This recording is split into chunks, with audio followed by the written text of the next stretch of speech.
बिस्मिल्लाहिर्रहमानिर्रहीम। अस्सलाम वालेकुम। मैं हूं हमाद हसन और आज आप सीखेंगे transpose of a matrix. Transpose column. सबसे पहले आपको रोज़ एंड कॉलम्स का पता होना चाहिए कि वो क्या होते हैं। ट्रांसपोज का मतलब है एक्सचेंज कर देना, इंटरचेंज कर देना या फिर तबादला। किस चीज़ का तबादला? जब हम बात मैट्रिसेस की कर रहे हैं तो फिर हम तबादला किस चीज़ का करेंगे, किस चीज़ को आपस में हम बदलेंगे, तो वो रोज़ एंड कॉलम्स हैं। हम रोज़ और कॉलम्स को इंटरचेंज करेंगे। आप कोई भी एक मैट्रिक्स ले लेते हैं। लेट्स सपोज ए कोई भी हमारे पास एक मैट्रिक्स है 5, 12, 14 एंड 9। गौर कीजिए कि हमारे पास ये एक कोई भी मैट्रिक्स है। हम चाहते हैं कि हमें इसका ट्रांसपोज मैट्रिक्स कोई भी बताएं आप। तो कैसे बताएंगे इसका ट्रांसपोज मैट्रिक्स? आपको कैसे पता चलेगा? हमने इंटरचेंज करना है। किस चीज़ को इंटरचेंज करना है? कतारों और कॉलमों को। तो ज़रा ये देखें, ये इसकी कतार है, ठीक है, और ये इसका कॉलम है, यानी कि रोज़ एंड कॉलम्स।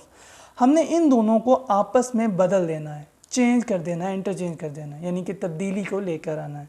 सिर्फ कहना नहीं है बल्कि तब्दीली लेके आनी है। खैर, ज़रा हम इसको करके देखते हैं, इसका आंसर क्या बनेगा।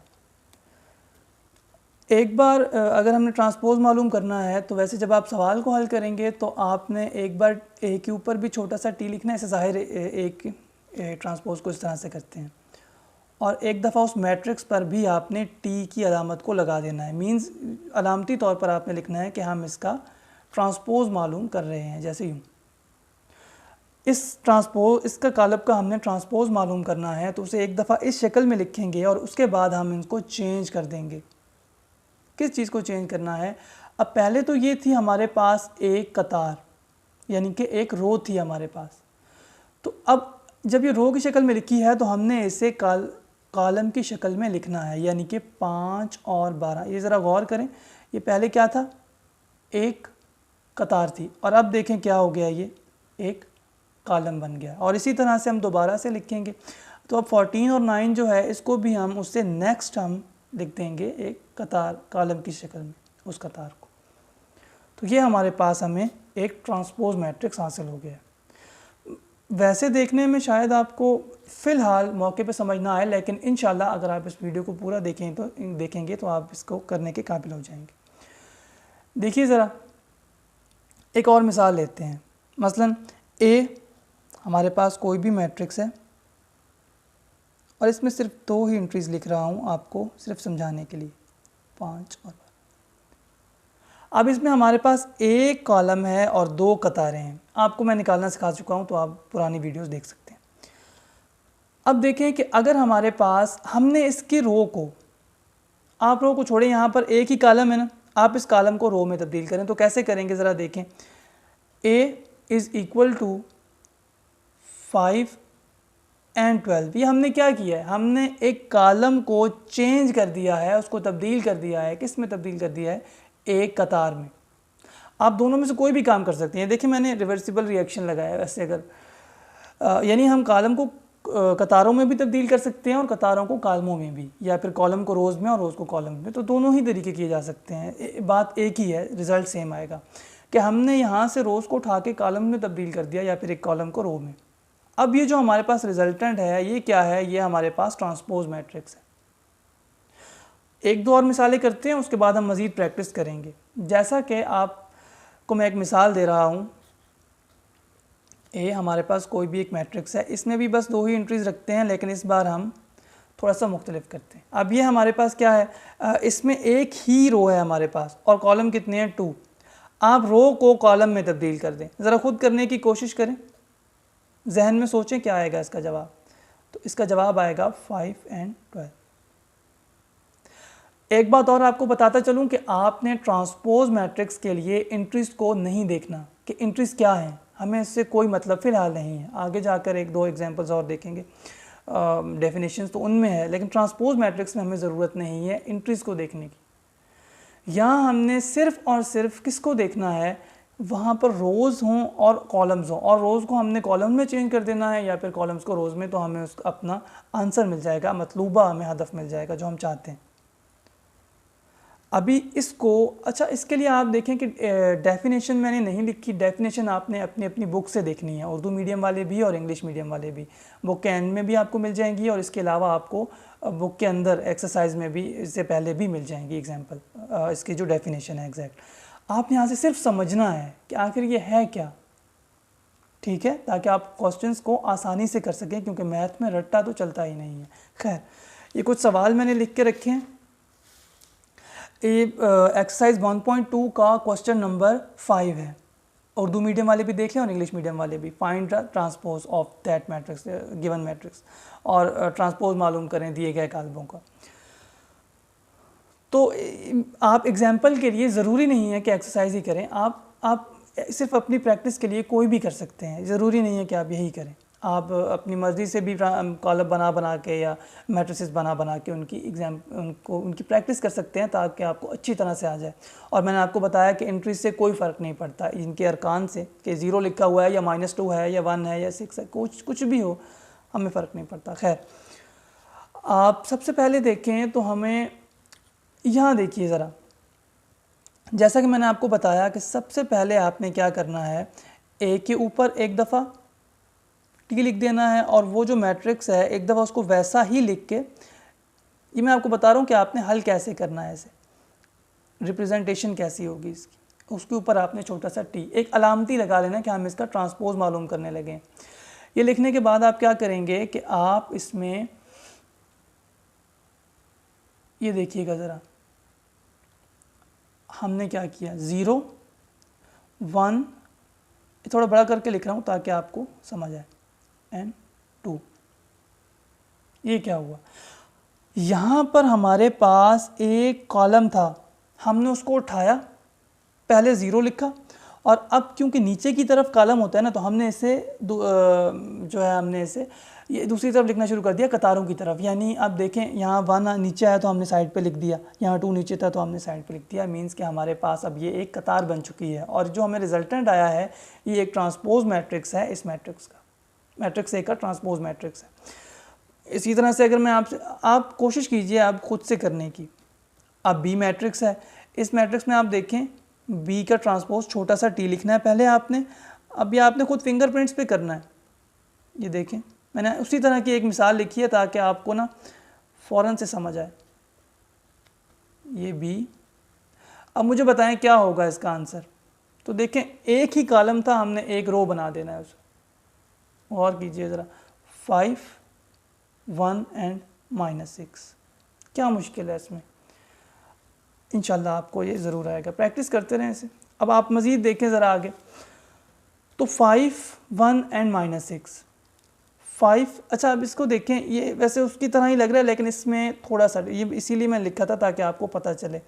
आप जहनी तौर पर अपने जहन में ज़रा इमेजिन करें कि इसका आंसर क्या होगा। एक बात तो ये कि हमने इसके ऊपर भी छोटा सा टी लिख देना है, और यहाँ एक दफ़ा मैट्रिक्स पूरा लिख के इस पर भी हमने टी लिख देना है। चलो यहाँ तक तो हो गया। अब इसका आंसर बताएं कि क्या होगा, ज़रा सोचें अपने जहन में।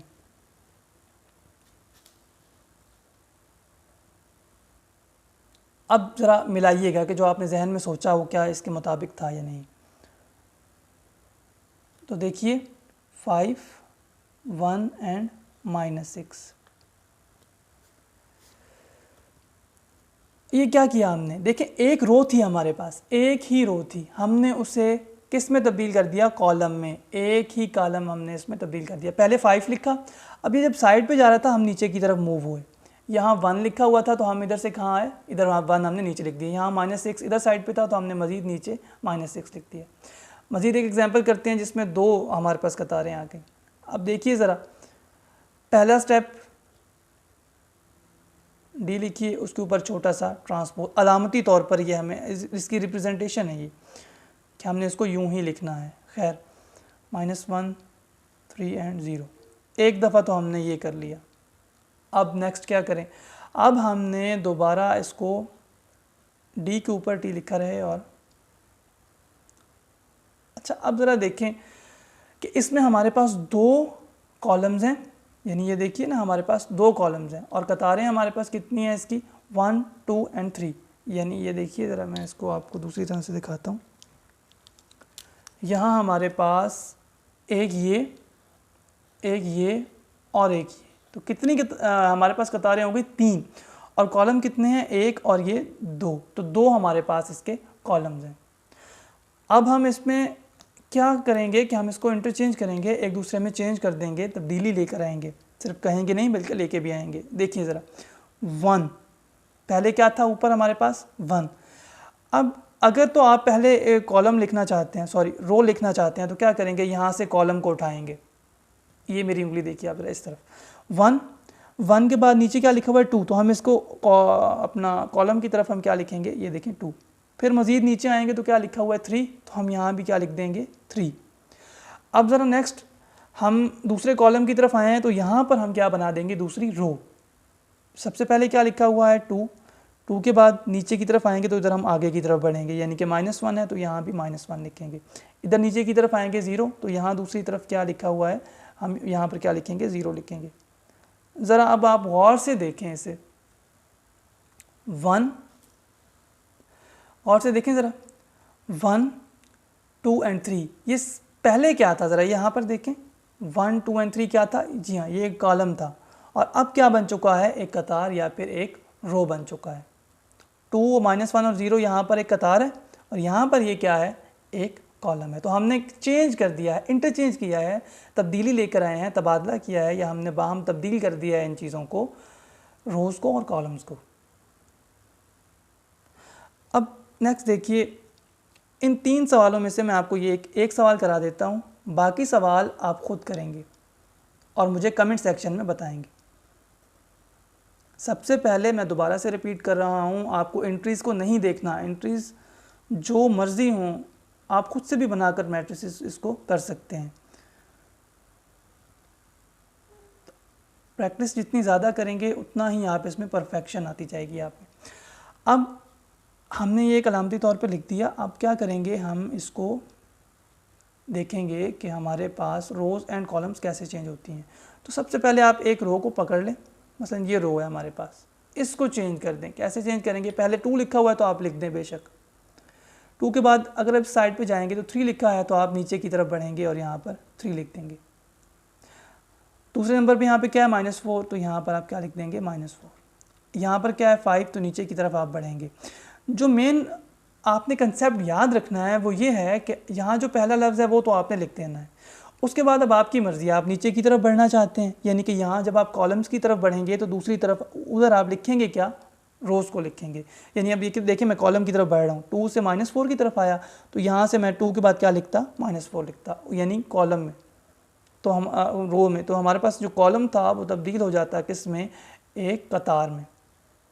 यही सेम तरीका हमने नीचे भी अपनाया है। अब ये 2 सवाल जो रह गए हैं हमारे, ये 2 सवाल आपने ख़ुद करने हैं, ख़ुद करके मुझे कमेंट सेक्शन में आपने बताना है कि क्या ये सवाल आपसे हल हुए हैं कि नहीं, और मुझे इसका जवाब आपने कमेंट सेक्शन में देना है। इंशाल्लाह आपसे मुलाकात होगी नेक्स्ट वीडियो में। वस्सलाम।